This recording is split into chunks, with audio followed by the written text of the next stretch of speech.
Viewers, আমরা এসেছি একটি আমার গ্রামের বাড়ি, একটি ছোটখাটো একটি নালা বা নদী এলাকা, বিল এলাকা। সেখানে আমার কিছু জমি রয়েছে যেগুলো এখন পানির নিচে রয়েছে। এই পানির নিচে জমি রয়েছে এবং এখানে একটি স্রোতও যাচ্ছে।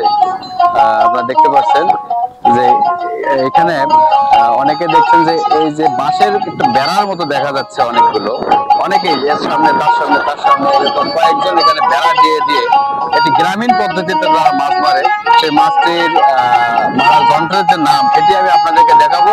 সেই যন্ত্রটির নাম হচ্ছে ঠুসি বলে আমাদের এলাকায়। এটি দেখেন যে বাঁশ দিয়ে কিন্তু তৈরি হয়েছে। একটি বাঁশের আগা কেটে সেটা গিটের সামনে কেটে সেটিকে দা দিয়ে কেটে একটু গেথে গেথে একটি চোঙের মতো তৈরি করা হয়েছে। এই চোঙ দিয়ে কিন্তু মাছ মারা হয়। এখানে আমরা দেখছি যে বেড়া, এই বেড়ার মধ্যে কিন্তু এই চোঙগুলো ঢুকে দেওয়া হয়েছে। বেড়ার ভিতরে খড় দিয়ে বাধার সৃষ্টি করা হয়েছে, স্রোতটাকে বাধার সৃষ্টি করে সেটার মধ্যে কিন্তু আপনার এই চোঙ বসানো হয়। এই চোঙের মধ্যে কিন্তু মাছ আছে। এটার মধ্যে দেখতে পাচ্ছি যে 3-4টি পুঁটি মাছ কিন্তু আটকে আছে। আমার জানা মতে এখানে যারা ঠুসি, আমার পিছনে এই যে নদী বিলে চলে গেছে, এটা ঠিক নদীও নয়, এটা একটি আসলে জমির ক্ষেত। বর্ষাকালে এই জায়গায় পানি ওঠে, সেই পানিগুলো এদিকে স্রোত আকারে আসলে বিলের দিকে নেমে যাচ্ছে। তো দিনে 3বার এখান থেকে মাছ তোলা যায়। এখানে প্রায় 50 ফিটের মতো একটি বাঁশের বেড়া দেওয়া হয়েছে, সেখানে কিছু খড় দিয়ে সেখানে ব্যারিকেড দেওয়া হয়েছে এবং সেখানে এই ঠুসিগুলো ঢুকিয়ে ঢুকিয়ে দেওয়া আছে স্রোতের দিকে মুখ করে। স্রোতের ওদিক থেকে যে মাছগুলো আসবে সেগুলো ওই ঠুসির যে মুখ সেটার মধ্যে তারা কিন্তু ঢুকে যাবে। এবং তারপরে মাছের একটি অসাধারণ একটি সীমাবদ্ধতা বলবো বা গুণ বলবো যে মাছ কিন্তু পিছনের দিকে আসতে পারে না, এরা সবসময় কিন্তু সামনের দিকে যেতে পারে। যে কারণে যখনই ঠুসির মধ্যে তারা ঢুকতেছে তারা কিন্তু আর ব্যাক করে পিছনে আসতে পারে না। যদি বাংলাদেশ সিএনজি গুলোর একই সমস্যা, যে সিএনজি সামনে যেতে পারে তারা পিছনে আসতে পারে না, সেরকম মাছ শুধু সামনে যেতে পারে কিন্তু তারা পিছনে ব্যাক করতে পারে না। এই কারণে মাছগুলো ঠুসির মধ্যে আটকা পড়ে যায় এবং সেখান থেকে কিন্তু যারা এরকম শৌখিন মৎস্য শিকারী তারা প্রতিনিয়ত দিনে 3বার করে তারা মাছ তোলে। তো আমরা দেখবো আজকে যে এখানে ঠুসিগুলো আমার ভাইয়েরা তুললে আমি দেখবো যে দেখি কি পরিমাণ মাছ আজকে পাওয়া যায়। আমরা সবাই আজকে দেখবো এখানে।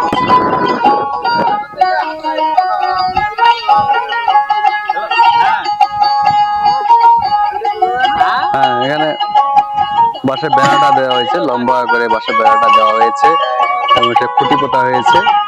এই বাঁশের বেড়ার মধ্যে কিছু খড়, কচুরিপানা, ঘাস এগুলো দিয়ে একটু বাধার সৃষ্টি করা হয়েছে, হালকা বাধার সৃষ্টি করা হয়েছে। তার মধ্যে এই বাঁশের যে ঠুসি বললি, সেই বাঁশের ঠুসিগুলো ঢুকিয়ে ঢুকিয়ে দেওয়া হয়েছে। স্রোতের দিকে বুকটা করে পিছনের দিকে রেখে কিন্তু করা হয়। এই আমরা দেখছি এটাই হলো আমাদের কিন্তু ঠুসি। এটা এইভাবে এখানে গেঁথে দিতে হবে, পিছন দিক দিয়ে গেঁথে দিতে হবে। ঠিক এভাবে আমরা এভাবে ঠিক এখানে এইভাবে ঢুকিয়ে সেট করে দিলাম। এই মুখের মধ্যে কিন্তু এখানে এদিক দিয়ে যখন মাছ, স্রোতের দিকে যখন মাছ ঢুকবে তখন কিন্তু সে পিছাতে পারবে না।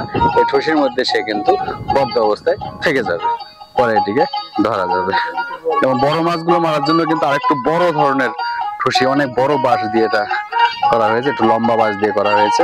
এগুলোতে কিন্তু শৌল, বোয়াল, এগুলো কিন্তু মাগুর, এই ধরনের মাছগুলো কিন্তু এটাতে মারা যায় এবং ঢুকে থাকে। পানি ওঠে তখন তারা এভাবেই কিন্তু 3 বেলা করে তারা মাছ মারে। আমরা দেখবো যে কি ধরনের মাছগুলো এখানে ধরছে।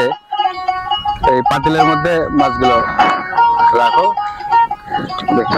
কিভাবে টুসিটা এখানে লাগাই দেওয়া আছে, টেনে বের করে ওটার মধ্যে মাছ আছে।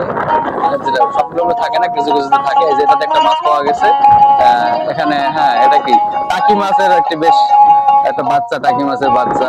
এভাবে প্রায় টুসিতেই কিন্তু 2-3টা করে মাছ পাওয়া যায়।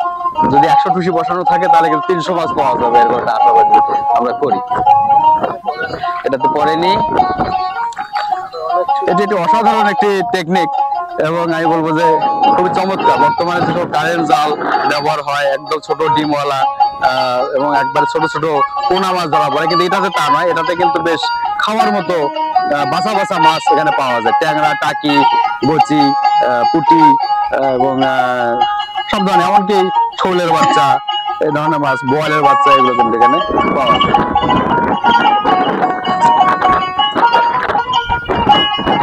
আছে এই যে আছে সুন্দর পুঁটি মাছ পাওয়া গেছে।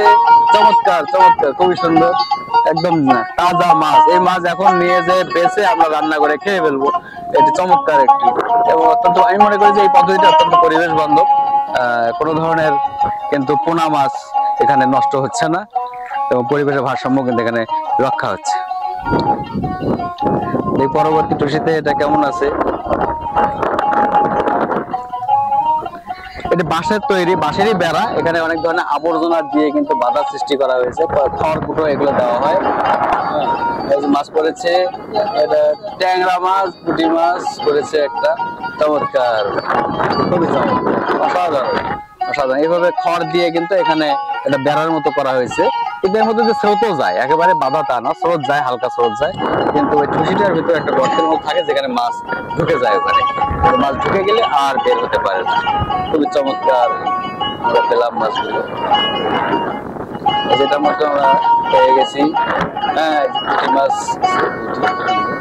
এভাবে কিন্তু দিনে 3 বার এটা করা হয়, 3 বার কালেকশন করা হয় মাছ। হাফ কেজি করে হলো দিনে কিন্তু 1.5 কেজি মাছ অনায়াসে পাওয়া সম্ভব।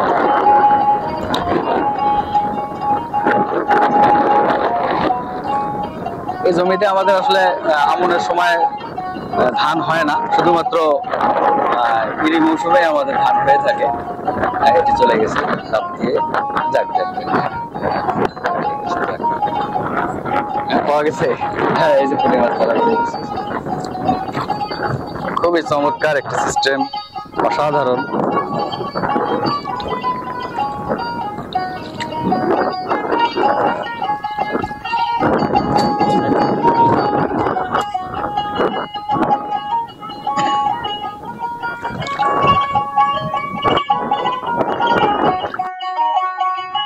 আমাদের মাছ ধরা চলছে, এখানে সবগুলো টুসি প্রায় চেক করা হলো।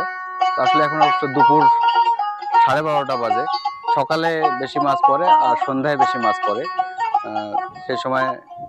তো এটি চমৎকার একটি মাছ মারার সিস্টেম। আমরা আজকে আপনাদেরকে দেখালাম যে এই টুসিতে কিভাবে মাছ মারা হয়। এটি উত্তরবঙ্গের বিশেষ করে গাইবান্ধা পলাশবাড়ি উপজেলার একটি সনাতনী পদ্ধতি, ঐতিহ্যবাহী পদ্ধতি। এই পদ্ধতিতে কিন্তু মাছ মারা হয়।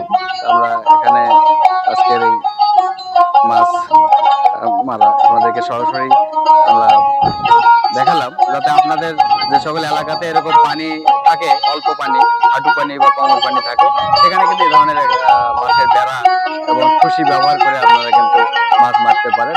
আমরা এখানে বিভিন্ন ধরনের ট্যাংরা, পুঁটি এবং টাকি মাছের বাচ্চা, এই ধরনের মাছগুলো কিন্তু আমরা পেয়েছি। খুবই চমৎকার একটি পদ্ধতি। তো ধন্যবাদ দর্শক বন্ধু, ভালো থাকবেন সবাইকে, আবার দেখা হবে। এবং আমার পেজটিতে আপনারা ভালো লাগলে লাইক দেবেন এবং কি ধরনের ভিডিও দেখতে চান ভবিষ্যতে আমাকে কমেন্ট করে